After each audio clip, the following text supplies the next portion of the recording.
La mère de BoJack est le personnage le plus tragique de la série. Beatrice Horseman est dépeinte dans la première saison comme une figure cruelle et un peu déshumanisée. Quand la série devient plus profonde, on découvre que derrière cette vieille acariâtre se cache une femme détruite par la vie qui ne croit plus en rien. À travers sa relation avec BoJack, on évoque des thèmes lourds. La bien sûr, mais aussi la notion de fatalité familiale. Béatrice a abandonné la partie et elle est convaincue que sa famille est comme condamnée, qu'un mal s'est transmis et se transmettra. Elle le dit à son fils dans le premier épisode de la saison 2. Ce n'est pas juste toi, tu sais. Ton père et moi, on a contribué à la laideur qui est en toi. Tu es né brisé, c'est de naissance. Tu es BoJack Horseman.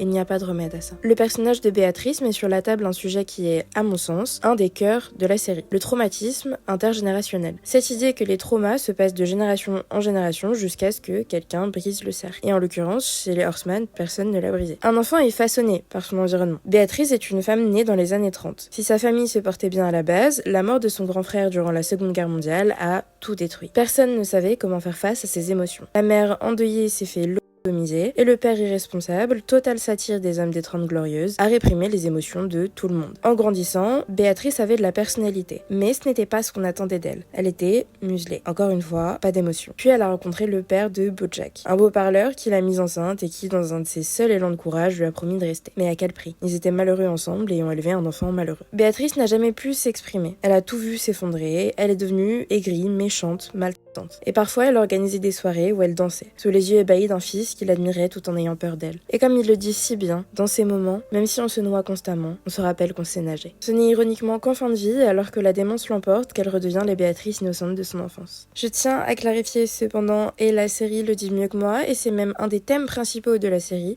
qu'on est responsable de ses actes et que je n'excuse absolument rien et que je fais simplement une analyse de personnage. Évidemment, on n'excuse pas les comportements tant qu'ils viennent de Béatrice ou de BoJack. Abonne-toi pour plus d'analyses de personnages de BoJack, j'en ai préparé pas mal. Et pour du contenu ciné, série, j'y vais, etc., etc.